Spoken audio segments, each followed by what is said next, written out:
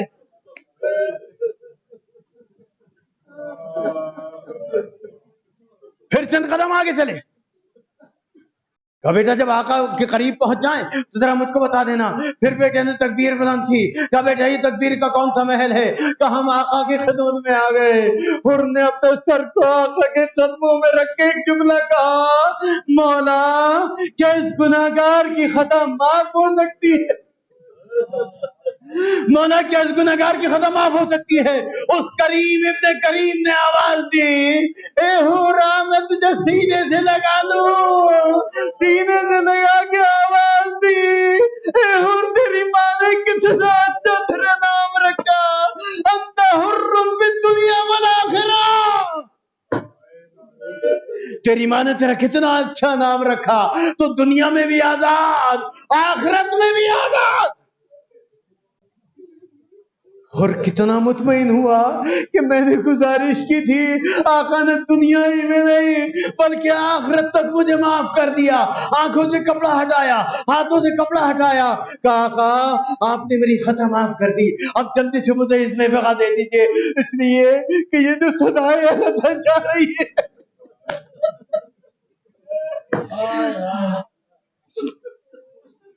آقا یہ جو بچوں کی صدائیں التا جا رہی ہے، اس کا مجرم میں ہوں.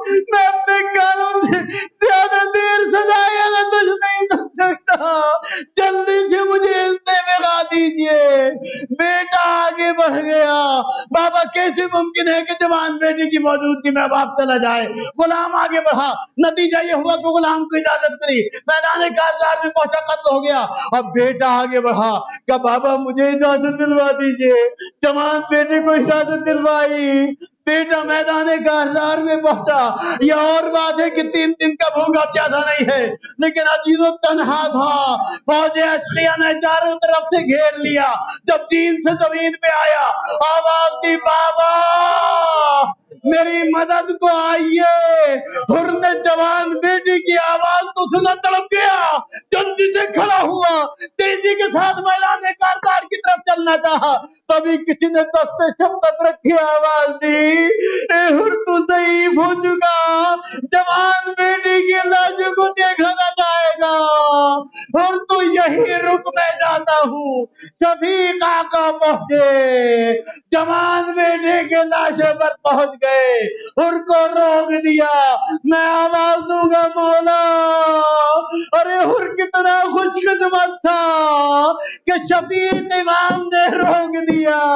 اس کے بیٹے کے لاشے میں پہنچ گئے، مگر ہائے جب اکبر خاک و خون میں یہ رگڑتا ہوگا، یہ ضعیف باپ سینے کے قریب ٹنگے بیٹھے گا، کوئی یہ کہنے والا نہ ہوگا اے آقا آپ ضعیف ہے، یہ جوان کا لاشا.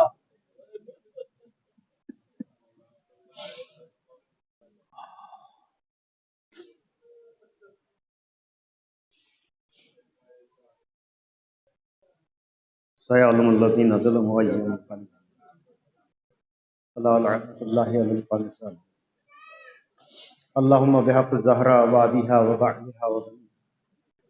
باردہ جو مومنی و مومنات پریشان حال ہیں، ان کی پریشانی کو دور فرما. جو مریض ہیں انہیں شفاء کاملہ عطا فرما. جو حج و زیارات کی مشتاق ہیں انہیں حج و زیارات سے مشرف فرما. تمام مطبوعات عالیات کی حفاظت فرما. جہاں جہاں بھی شیعان حضرت کرار ہیں ان کی جان مال عزت آبرو کی حفاظت فرما. بار الہ تمام مطبوعات عالیات کی حفاظت فرما. ہمارے سروں پہ آیت اللہ الزام کا سایہ برقرار فرما. ہمیں مقصد شہادت حسینی سمجھنے اور اس پر صحیح طریقے سے عمل پر ہم کی توفیق عطا فرما. حاضرین مجلس کے دلی و شرعی حاجات کو قبول فرما. ہمارے آخری امام کے ظہور کو تاکید فرما. ہمیں ان کے انصار و اعوان